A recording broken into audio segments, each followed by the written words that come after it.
I think, ladies and gentlemen, our silence says it all.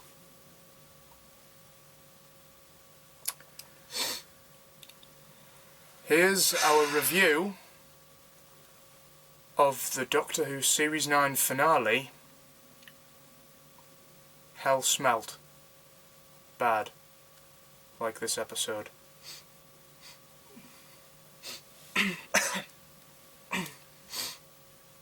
Enjoy.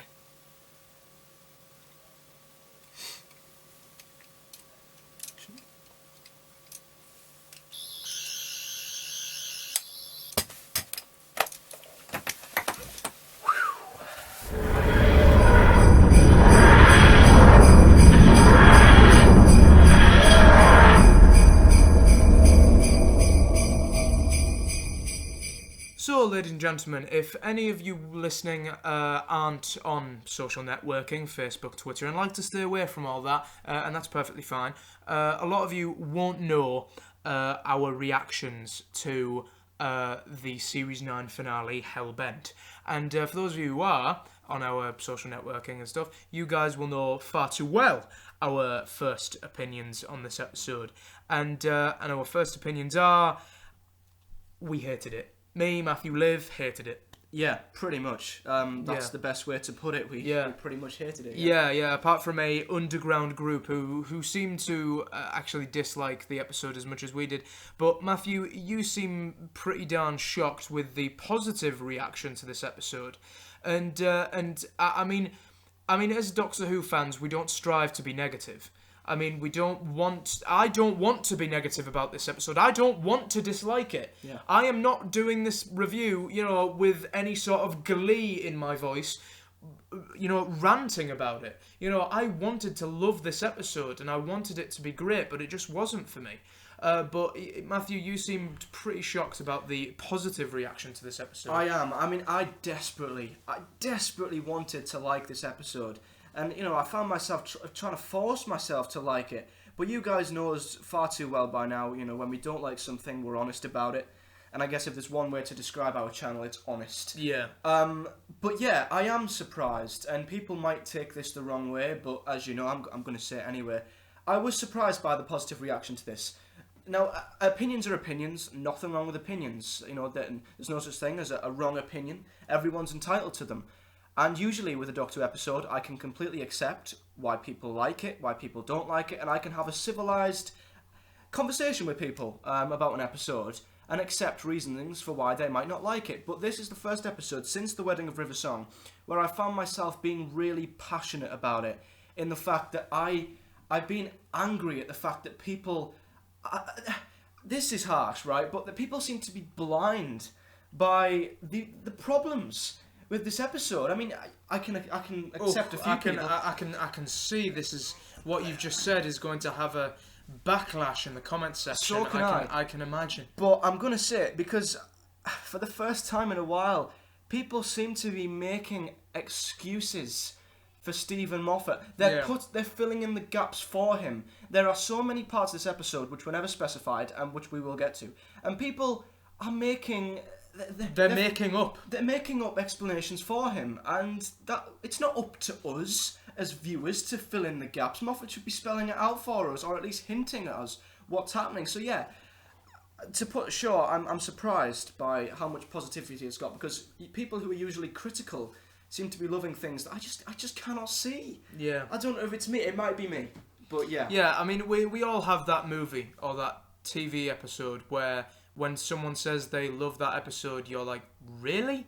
Like, so don't deny it, everyone. We all have that episode where someone's like, really? You like that episode? So we are all a little bit judgmental. So if anyone's letting a rip, ranting in the comments section about what Matthew just said, forget about it. You guys are like that too. We're all Doctor Who fans here. Let's back up. Yes. So our reasoning. Yes. Yeah. So we opened in the episode in Utah, where the Doctor had stole a jeep, didn't know how, probably Grand Theft Auto style, beating up prostitutes, and so he landed in a very familiar American diner / gas station, and to our mind-boggling horror. Clara was there as a waitress in a very, very high skirt. Don't know what that was all about. But anyway, so yeah, I mean, Clara was there, and the Doctor was telling the story of Clara to Clara. And then that was it. Besides, the Doctor, lovely, playing Clara's theme on the electric guitar, which I thought was really lovely. But I felt that scene was very disjointed. Every scene in the diner felt very disjointed from the rest of the episode and had a very, very loose connection towards the end. That is what the connection this episode has with the Wedding of River Song. It reminded me of the opening titles to Before the Flood. Yeah. Where the Doctor was randomly playing the guitar. I mean, we had that really climactic end after Heaven Sent, where the Doctor said the hybrid was me. And then I was expecting us to take off from where we left off in this episode, being on Gallifrey, but we weren't. And it gave me the impression that we were in for the timey-wimey, non-linear, cliched Stephen Moffat story, which doesn't go in a straight line. It jumps from one setting to another, one time zone to another. The Doctor's going to be telling her a story. There's going to be flashbacks. It's going to be a little bit all over the place. And that instantly put me off because I wanted to be straight back in the action. And it kind of proved to me that the Doctor was going to be okay. Clara's in it to some degree, and it concerned me. I didn't prejudge the episode and suddenly think it was going to be dreadful. But it did kind of make me think, oh, what are we in for? Yeah. I mean, I definitely was shocked by this episode. Like you said, it was like the Wedding of River Song. Yeah, which for me is a warning. Yeah, structurally, this episode was very much like the Wedding of River Song, starting with a storytelling perspective, and then the stuff that we want to see is told in flashback form. So, for some reason, that just takes it out for me, and makes the episode feel all disjointed and messy. So then we move on to the Time Lords, and Donald Sumpter and Ken Bones. We will get to them. and so, yes, they are battling something called the Cloister Wraiths. They didn't really seem like a threat to me. And in the cloister room, the cloister bells were sounding, and that seemed to signify some sort of impending doom for the Time Lords. And then they were just getting wind of the fact that the Doctor has returned home. Yes. And then we move on to the barn scene, where the Doctor meets a flashback from his past, and a very intense scene with a Time Lord spaceship and some soup. Just a very, very intense scene, and it was great that the Doctor was just showing his dominance on this planet. Although he's not been on it for a very, very, very long time, he takes over very quickly. And I've got to admit, for a very, very short part of the episode, the whole Doctor pissed off thing, it was working for me. I was loving it. Up to this point, I was adoring this episode. Seeing the Doctor back home was beautiful. We've waited so long to see it. I was hooked, compelled by it, and like you said, the Doctor's control over the Time Lords was incredible. The way that he would not answer to anybody except Rassilon. Yeah. And then when Rassilon did turn up, all the soldiers who were meant to be shooting the Doctor just dropped their guns and stood by his side. Yeah. As he was some sort of glorified war hero. It was a really powerful scene to see. Like you said, how much impact the Doctor does have on his people, on Gallifrey, and I love the scene where, Rassilon was about to shoot him, and then Ken Bones just stood in front of him, and the Doctor was like, "Get off my planet." Yeah. Best scene of the episode. Well, I don't know. It's just on multiple watches. I've watched this episode a total of 4 times now. And personally, with each time I've watched it, I've kind of found it a bit far-fetched that how Rassilon has been built up to be, both in the classic series. I agree. Yeah, and also from what we saw of him in the End of Time as well. It's just that Rassilon was built up to be this huge Time Lord, and he helped found Time Lord society. I mean, he is to the Time Lords what the Romans was to us, like just fundamentally changing all these things on Gallifrey that all Gallifreyans probably use today. Yeah. And Rassilon helped make all of that. Of course, becoming power hungry on the way down, but I just found it a bit far-fetched for Rassilon to be defeated solely on the Doctor's reputation. Yeah, I mean, I loved the power the Doctor had. But I thought that was a bit far-fetched. I mean, getting rid of Rassilon like that. I mean, we didn't even see where Rassilon went. I mean, I was looking forward to his character so much. I mean, Donald Sumpter as Rassilon, it seemed like the perfect combination. And the fact that he was in it for about 10 minutes and was gone in a flash, I just felt really underwhelmed. Yeah. I felt like that was a wasted character. Yeah. And a wasted actor. Yes. Because we found out he was Rassilon, and then he was gone. Yeah. Never to be seen again. And then, literally about one scene later, we then go on to the Doctor at the High Gallifreyan Council table, and I got to admit, I liked some of the dialogue. He looked so good in that chair. He did, he really did, and He's he was the just president. yeah, he was just correcting the general and just going, no, that's not what it is, and it was just absolutely brilliant. Peter Capaldi owns the Time Lords completely. Seriously, I'm surprised a Thug Life video hasn't been made out of that. It will have. It will have been, but. Then, ladies and gentlemen, here it comes, the downslope in the episode, the massive nosedive into the Atlantic Ocean that this episode took. Yes, the Doctor then said, I need the help of an old friend. And Matthew, on first watch, he was like, an old friend? I perked up big time. And then, that perk didn't last very long, did it? No. Because we then saw Clara going towards her death, and me and Matthew and Liv just went, oh no. And the Raven froze in midair. The Doctor had used the Time Lords to get Clara back. Just think about that for a second. Just think about that for a second. Clara has been dead 2 episodes now. Or in the Doctor's case, 4.5 billion years, right?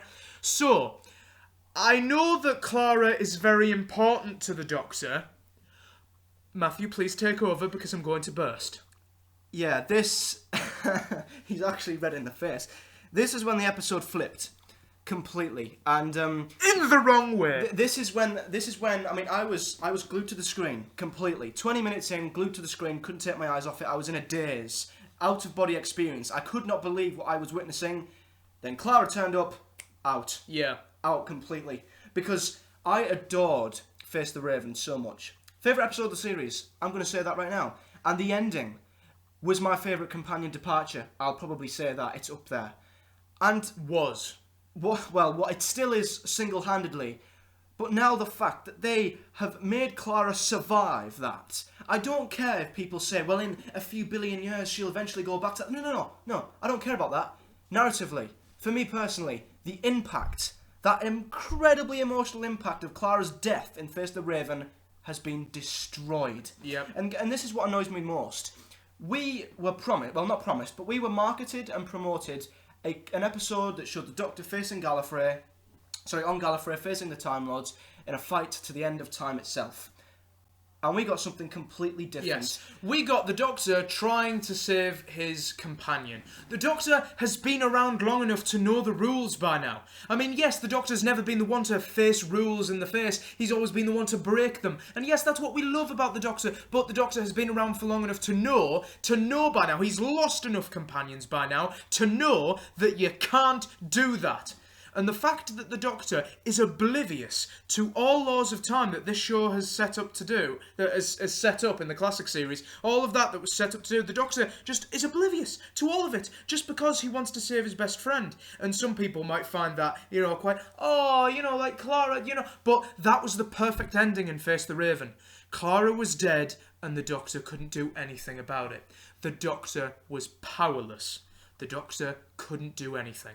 That was a very powerful thing to witness. The Doctor saw his best friend die, and he couldn't do anything about it. Now in this episode, for some reason, he turns the tables, and he just makes sure that Clara stays alive. It completely ruined the episode. Utterly. Because from what we've seen, it was based on Gallifrey, it had the Time Lords, it was an episode that we have wanted for a decade, and it went from being Gallifrey to the Clara show. Once again.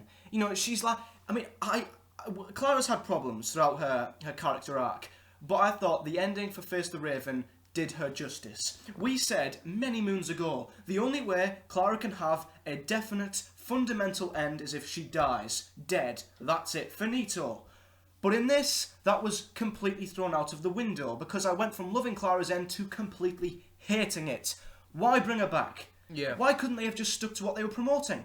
the Doctor on Gallifrey fighting the Time Lords. Isn't that enough? Yeah. Why did Moffat feel the need to bring Clara back again? She's like an annoying character that just will not go away.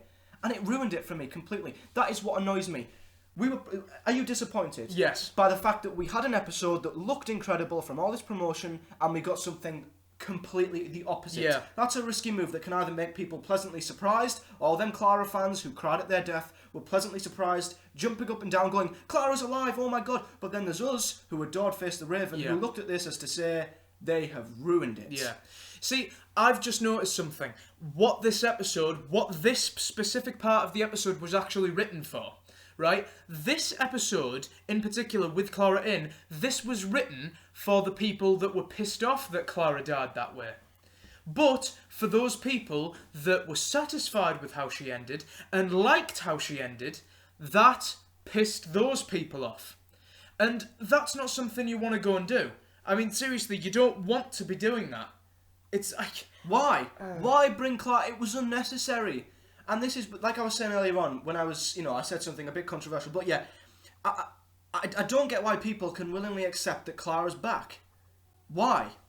The finale did not need to be based around her. I don't care if it was a lovely comeback for Clara. It was lovely to see the Doctor trying to save his best friend. I should be loving this. The Doctor going against time. It's very Waters of Mars, which is my favourite story of all time. I should be loving the Doctor like this. I love the Rebel Time Lord. We all know this. Yeah. But I hated it. Because if there was a legitimate reason for why Clara had to be back, fair enough. But there wasn't. No reason whatsoever. Which leads us on, James, if you want to continue. Actually, no, I do just want to say the loss of one particular Time Lord. Yes, ladies and gentlemen, the loss of Ken Bones. Ken Bones. The General, who first aired in The Day of the Doctor. His voice was magnificent. I loved Ken Bones. Honestly, trailer narration worthy. Just in a world. I can just picture him. Amazing baldness. I mean, seriously, like, he is like Patrick Stewart level of amazing baldness. And he is just amazing in that role. And he owns it. And for some reason, Stephen Moffat finds it necessary. I didn't see where it was necessary within the plot of the episode to regenerate the General. I mean, seriously, it seemed to me that Stephen Moffat, that was just something he decided to squeeze in and just decided to go, well, you know what, while I'm at it, I might as well kill off the General, hey, and I'll let people know that a Time Lord can regenerate straight from a man into a woman. Not just that, but a black female. So yeah, that'll do it well, so... That just annoyed me for some reason. I mean, seriously, I've got no problem with a female Time Lord. Seriously, I got no problem with a female Time Lord. I got a problem with a female Doctor, personally, but a female Time Lord, I've got no problem with. But I didn't see the point in that regeneration. It was Moffat basically saying Time Lords can regenerate from any ethnicity and any gender. Yeah. And the Doctor shooting him on the spot. Yeah. I mean, I know we love the rebellious Doctor, but really? Yeah, that seemed a bit overlooked. I mean, if he's going to shoot a Time Lord, shoot one of the bad ones. I'm going to call him Ken Bones because I love his name and I love the guy. Yeah. Ken Bones was simply just standing his ground. He wasn't threatening the Doctor. The Doctor just shot him. Yeah. And I was like, right, okay. Yeah. And we're probably going to get a lot of people in the comments section just going, oh, he did that to save Clara. That's exactly the same reasoning that I get with Rose Tyler. Seriously, that's exactly the same reasoning. That the 10th Doctor will do all these things because he loves Rose. No! The Doctor doesn't destroy all of his morals. He doesn't kill people. Never cruel or cowardly. Wasn't that his thing? And he just broke that completely, just for Clara. That in itself is overpowering Clara's character, really. Yeah, we thought she was overpowered enough. Yeah. She gets even more overpowered in this story. Yeah. But in conclusion to that part, I mean, Ken Bones, he dropped his gun, rebelled against Rassilon himself, and stood beside the Doctor on his side. And the Doctor screws him over. I'm sorry, but for some reason, I'm not okay with that. I'm not. The Doctor doesn't seem like the sort of guy, no matter what regeneration he is, no matter how, rebellious he is, he shouldn't be that sort of man who, when a man actually, rebels against his own leader, he doesn't seem like that sort of guy to shoot the guy. I mean, Yeah. seriously. Anyway, moving on. To conclude on Clara, it flipped the episode on its head, because if we'd have been promised, if we'd have been told beforehand that Clara would be in this episode and it would be focused around her, like pretty much all of 11 and frickin' 12's tenure, then I would still have been annoyed, but I wouldn't have been bothered. But the fact that we were given what looked like an incredible episode and then given something the complete opposite with no warning ruined it. I mean, there are so many episodes, there were so many scenes following this that I should have loved. Scenes in that brand new beautiful TARDIS. The beautiful scene at the end, which we'll get to, I should have been crying, I should have been laughing. But the fact that Clara was there from that moment on ruined it. There was no chance for me. I've got to admit, on multiple watches, I did come to appreciate the very performance of Peter Capaldi and Jenna Coleman. For what they were given, yes. Yeah, for what they were given absolutely brilliant performances. Oh, yeah. But the script just let them down. You know, the script just let them down, and I couldn't enjoy their performances due to the script being so stupid. Yeah. I mean, seriously. And, okay, so let's get on to the next part of the episode, which was, in fact, the Doctor forgetting Clara. Well, should we briefly just talk about, because I'm really passionate about this. Okay. Gallifrey wasted. We waited, as viewers, a decade to see the Doctor on Gallifrey, properly on Gallifrey. The Doctor himself, narratively, had waited 4.5 billion years to get on Gallifrey. We were on Gallifrey for about half an hour, and then it was gone. Yeah. Nowhere. I put a poll up on Twitter and Facebook last week asking you guys what you wanted to happen to Gallifrey, because I personally expected something to happen. I expected the Gallifrey story arc to progress, for it to go somewhere. You know, Gallifrey gets destroyed, the Doctor puts it back in the universe, Time War Point 2 kicks off. I was expecting this massive overlapping story arc to go somewhere, but it stopped. It came to a halt. Gallifrey just stopped. We don't know where it is. We don't know what's happening to it. We don't know if we're even going back there. And it just makes up, you know, all this build-up that we've had since the Day of the Doctor. Yeah. About the Doctor finding Gallifrey. It just makes that all seem redundant. Yeah. He's found Gallifrey. Now he's gone again. Yeah. That was it. It's just the fact that he found Gallifrey. He spent all that time trying to find it. He beat his TARDIS to a pulp just because Missy gave him the wrong coordinates and got his hopes up. The Doctor wanted to be home. He wanted to go back there. Every fibre of his being wanted to be back home and was excited to be back home. I mean, he waited 4.5 billion years of torture. Yeah. And he ended up just rebelling against them anyway.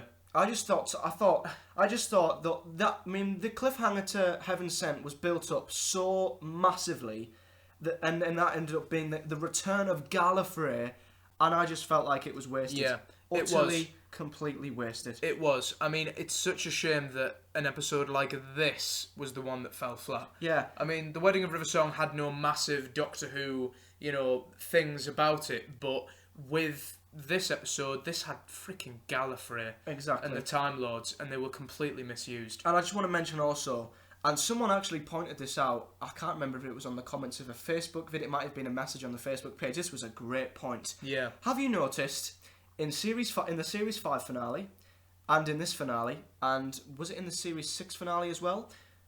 Yeah, Moffat used the Weeping Angels, the Cybermen, and the Daleks. Oh, and also it was in Time of the Doctor as well. Have you noticed that Moffat has a tendency to use the Weeping Angels, the Daleks, and the Cybermen as fan service cameos?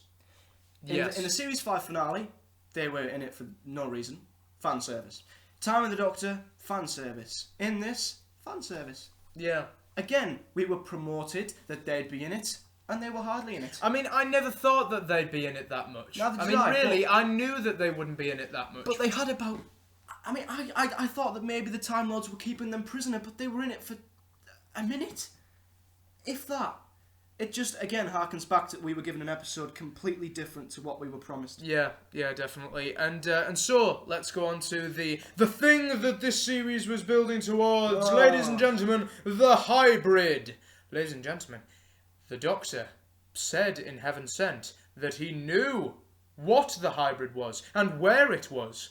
But it turns out, shock, horror. In this episode, it turns out he did not know what the hybrid was at all. It turns out that they were all just freaking theories. The Doctor and Maisie Williams at the end of the universe, just perfectly sane, sitting in a armchair, just, hello, how are you doing? Perfectly sane, how are you? This is my imaginary friend Frederick. That would have been easier, because you would have went freaking insane waiting that long. Seriously, end of the universe, you'd be a bit mental. And it's just, the hybrid wasn't even real. Technically, it was theories. The Doctor and me were just spitballing theories, that's quite an interesting theory, but I have a better one. Ah, but I have a better theory. Ah, but I have a more plausible theory. The closest we got was the Doctor and Clara being the hybrid. Yeah, the Doctor saying, I risked being the hybrid. So the Doctor was the hybrid? I mean, it's a mess. The hybrid was a mess. I mean, we're not 100% on what it is now. They were throwing theories left, right and centre. And yeah, for me, the hybrid was a letdown. Yeah. And that's when I can try and get my head around it. And let's just talk about me. She was willingly sat at the end of the universe, and she was saying, sat there, chilling, fine. Because if I was alone for billions of years, sat on my own, I wouldn't be sat there perfectly looking fantastic and being completely sane. And guess what she said? Oh yeah, the other immortal, he's dead. So Sam Swift died. Yeah, apparently. But he's immortal. How? They could have at least got Rufus Hound back for that scene. Really?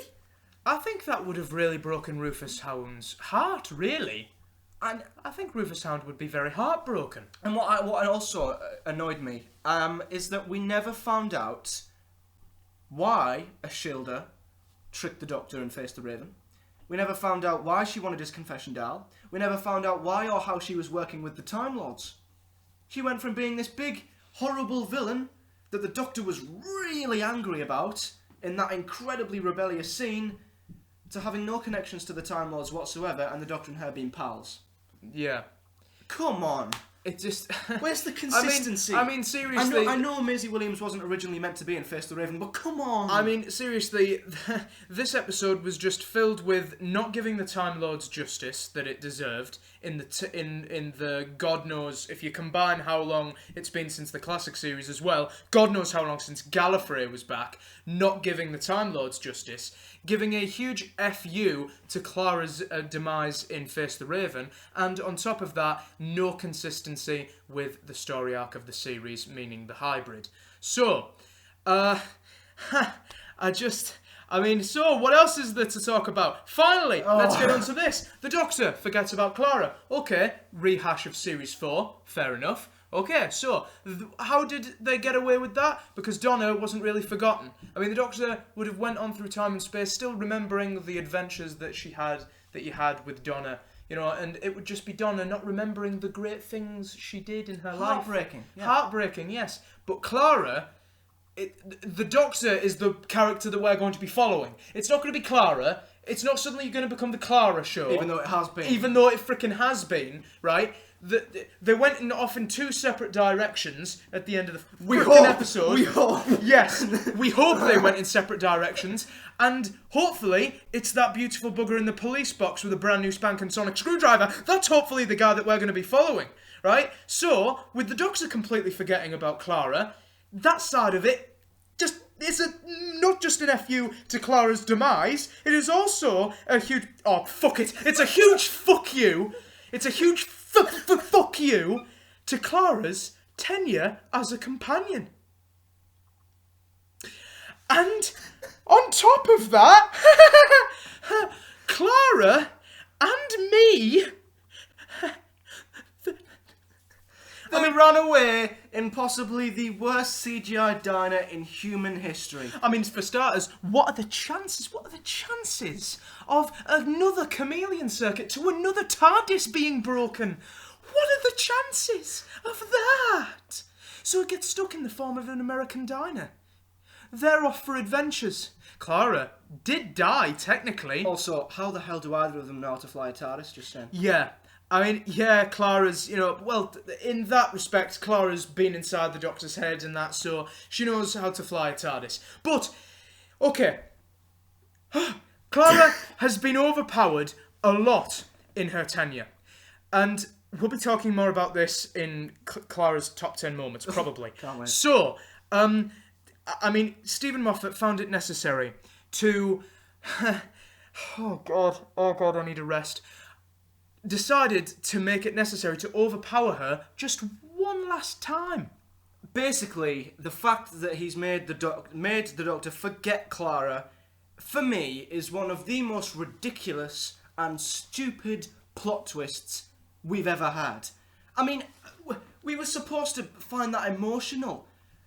It wasn't emotional at all. It felt like the last 3 years of my life as a Whovian with the Doctor and the Companion had just been robbed. I felt like all their great moments together, yes, people might find that sad, but I thought that was just stupid. All their moments that they had together was just forgotten about, really?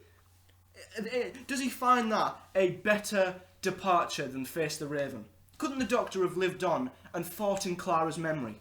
All the wonderful things she did for him, helping him steal a TARDIS, knowing his name, helping him save Gallifrey and Dave the Doctor. I could go on about all the stuff. Couldn't the Doctor have lived on in her memory? You know, fighting by her morals. But no, he forgets her. That just makes not only Clara's tenure feel pointless, but it feels like 12 has not had a proper companion. Yeah. It feels like to him, he's not had a companion properly. And it just makes me feel like, as much as I've loved Series 8 and Series 9, it feels like they've become incredibly redundant and they've just been ripped from me. It's just ridiculous. Why make him forget?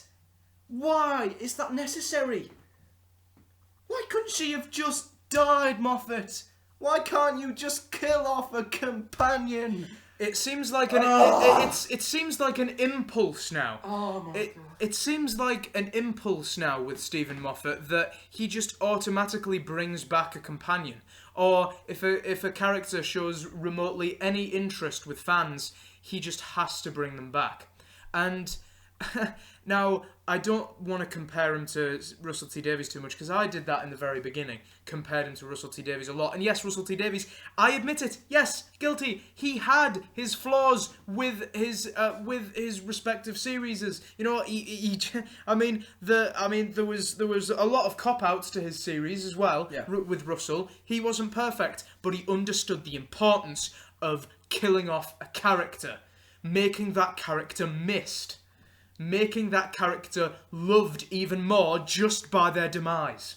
But no, Stephen Moffat decides he's a huge fan of, Everybody Lives, so that is what he does. He just makes them live, not die, just live. Yeah. I seem angry, but I'm just, deep down, I'm disappointed. Yeah. I'm not even angry. I'm just disappointed. That's the word. I mean, Face the Raven, that ending. Incredible. And now every time I go back and watch what is my favourite story of Series 9, when I see that the Raven ready to strike her in the stomach, I'm just going to think, no, that didn't happen. Clara was stopped. She ran away for 1 billion years in a diner, and they came back to that later on. And the Doctor forgets her. That's just a rehash of Series 4, for starters, with a hybrid and a forgotten character. I just don't see why it was necessary. No, neither do I. Why couldn't it have just been the Doctor on Gallifrey with the Time Lords? Clara ruined it. The forgotten, the hybrid, it just unnecessarily ruined it. Yeah. And they ran away in a diner. Yes, they did. They ran away in a freaking diner. I mean, seriously, it's different with a bloody police box, because a police box just looks right. Don't tell us why. Don't ask us how. I mean, people are probably going, oh, how come a police box works?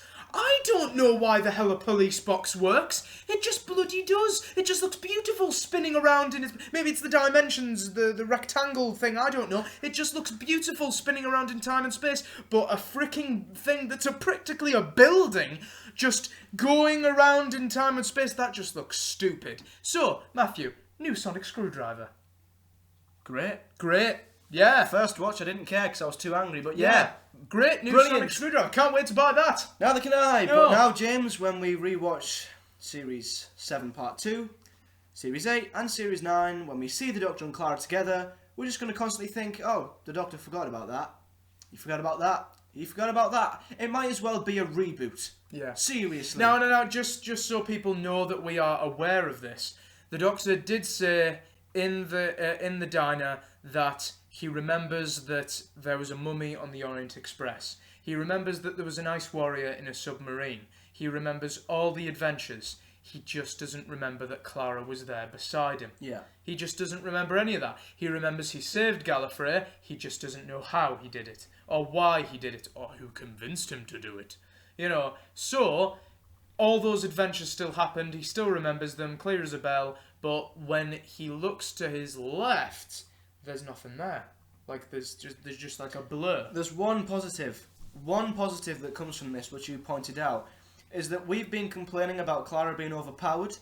At least this kind of wipes the slate clean. Yes. For the following companion, they don't have as much of an act to follow. At least not in the Doctor's eyes. They don't have to have as much of an impact from the Doctor's perspective.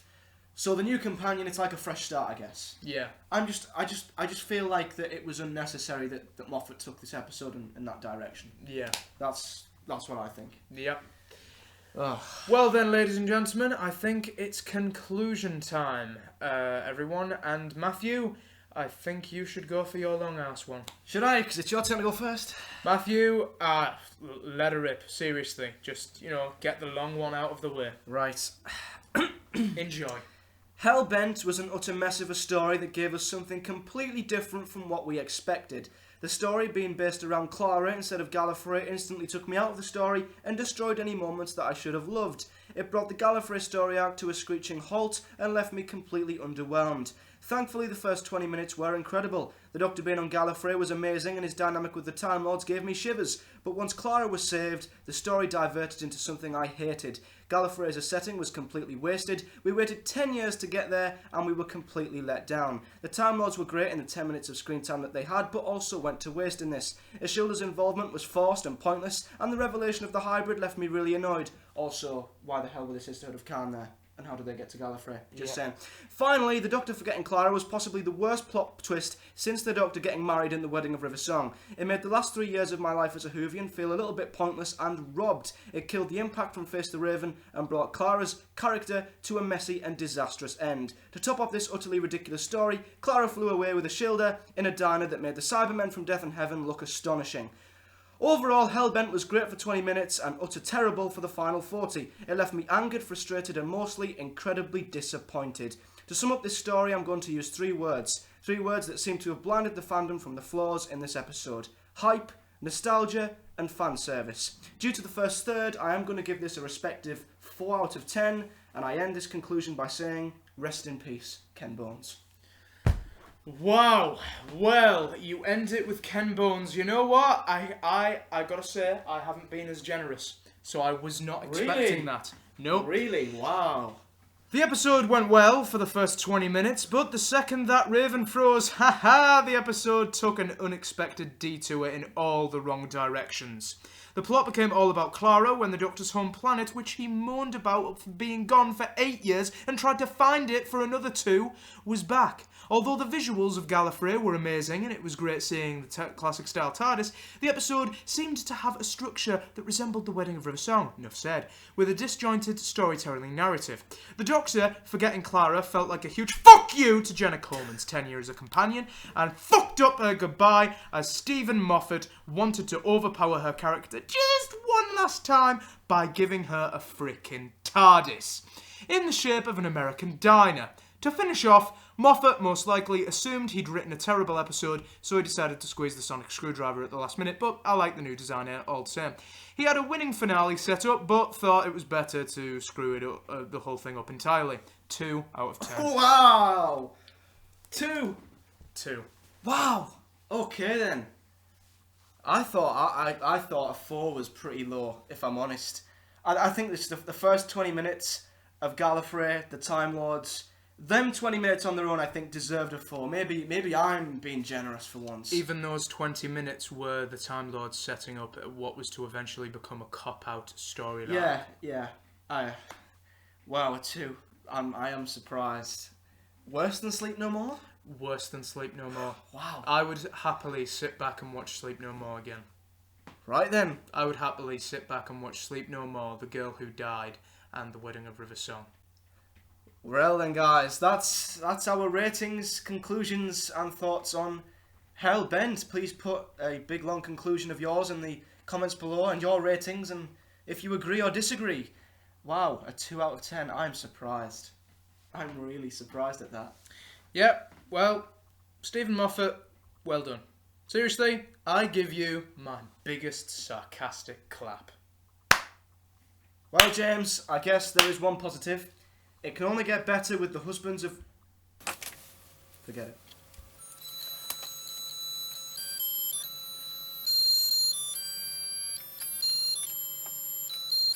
Does it switch off? No, it doesn't. Since when were you an extra in the Husbands of River Song? I got the call, okay? I'm a desperate actor. Very desperate. Okay, we're just gonna have to wait this out till it stops.